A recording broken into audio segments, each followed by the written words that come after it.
آپ تمام حضرات سے گزارش ہے کہ روشنی ہمیشہ آگے کو جاتی ہے، سائڈ کو نہیں، پیچھے کو نہیں۔ آپ آگے آ جائیں تاکہ یہ نورانیت جو یہاں سے برسے نور کی السلام علیکم ورحمۃ اللہ وبرکاتہ۔ الحمد للہ رب العالمین وبہ نستعین والصلاة والسلام علی سید الانبیاء والمرسلین۔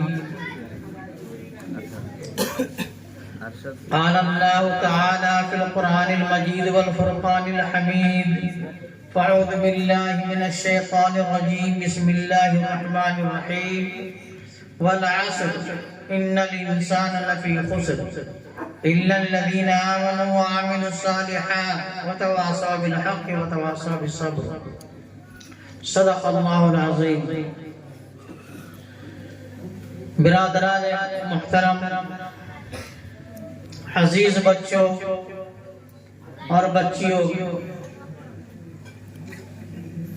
پردہ نشین خواتین، قرآن مجید کہ جس آیت مبارکہ کا سہارا دیا گیا ہے، اس میں اللہ پاک نے 4 چیزوں کا بیان فرمایا کہ کامیابی صرف 4 چیزوں کے اندر ہے۔ بزرگوں نے فرمایا کہ دیکھو، دین کا اثر جز جو ہے، دین کا اثر حصہ جو ہے، ایمان کا حصہ 3 چیز ہے۔ ان 3 چیزوں میں ایمان کا حصہ بالکل داخل ہے، پرویا ہوا ہے۔ اگر 3 چیزوں کو انسان اپنا لیا، اختیار کر لیا، تو وہ انسان کامیابی کے منزل کو آسانی سے طے کر لے گا۔ بس 3 چیز، ایک علم اور دوسرا عمل اور تیسرا اس کی اشعار، دعوت۔ علم، عمل، دعوت، 3 چیز۔ ان 3 چیزوں میں اگر ہم پورے کامیاب ہوتے گئے تو سمجھیے کہ ہم نے کامیابی کے منزل کو طے کر لیا۔ اور ان 3 چیزوں میں کوتاہیاں ہو رہی ہیں۔ علم سیکھتے نہیں، جن کے سیکھنے کی عمر ہے وہ علم سیکھیں، مدرسے جائیں، اسکول جائیں، علم سیکھیں۔ خاص کر کے علم دین کا سیکھنا ہر مرد ہر عورت پر فرض ہے۔ اللہ کے نبی اکرم صلی اللہ علیہ وسلم نے فرمایا علم دین کا حاصل کرنا ہر مرد ہر عورت پر فرض ہے۔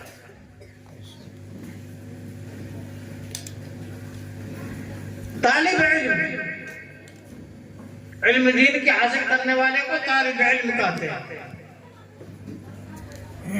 طالب علم کا پورا نام طالب علم والعمل ہے۔ طالب علم والعمل استعمال میں دقت کی وجہ سے، پریشانی کی وجہ سے عمل کو حذف کر دیا گیا، لیکن اس زمانے میں لوگ یہ سمجھتے ہیں کہ طالب علم جو ہے صرف علم حاصل کرنے کا نام ہے، عمل کا نام نہیں ہے۔ حالانکہ ایسا نہیں ہے۔ طالب علم والعمل،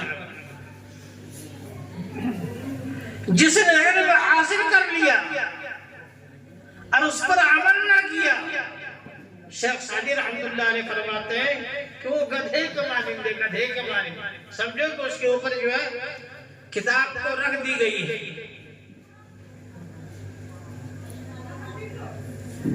علم کے حصول کا مقصد عمل ہے۔ علم کہتے کس کو؟ علم کی کیا تعریف ہے؟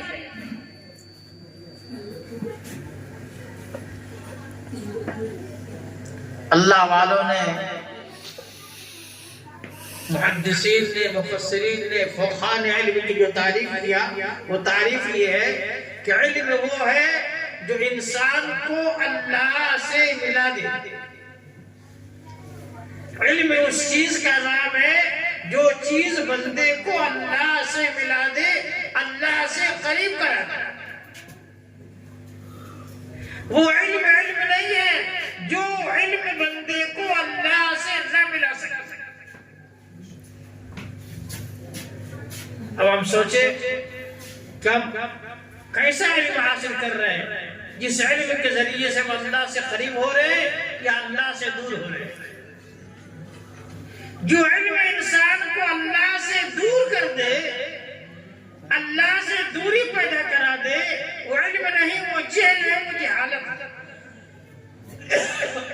تو بھائی وقت کافی ہو چکا ہے، علم، عمل اور دعوت۔ جو بچے فارغ ہو رہے ہیں، جو بچیاں فارغ ہو رہے ہیں، اور ہم سب پر بھی یہ ذمہ داری آتی ہے، جو عالم ہے، جو حافظ ہے، جو قاری ہے، جو فاضل ہے، جو مفتی ہے، ہم سب پر، یعنی جو اہل علم ہے، ایک طالب علم پر عمل ہے اور ایک اہل علم ہے کہ ہمارا علم ہم کو اللہ سے قریب کرے، ہمارا علم ہم کو اللہ سے ملا دے، ہمارا علم ہمیں اللہ سے تعلق پیدا کرے۔ اگر ایسا نہیں ہے تو یہ علم جو ہے علم نہیں بلکہ یہ جہالت ہے، یہ نقصان دہ ہے۔ یہ علم کے بارے میں اللہ معلوم نے فرمایا وہ علم اژدہا بن جائے گا تمہارے لیے قیامت میں، اژدہا۔ ایسا علم حاصل نہ کرو جو اژدہا بن جائے، ایسا علم حاصل کرو جو تمہارے لیے شہد بن جائے۔ اگر علم پر عمل ہے، اللہ سے قرب حاصل ہو رہا تو وہ علم شہد ہے، اور اگر ایسا علم ہے جو اللہ سے دوری پیدا کر رہا ہے تو وہ علم سانپ ہے، مارے اللہ وہ تمہارے لیے سانپ ہو جائے گا۔ تو والعصر ان الانسان لفی خسر، تمام انسان گھاٹے میں۔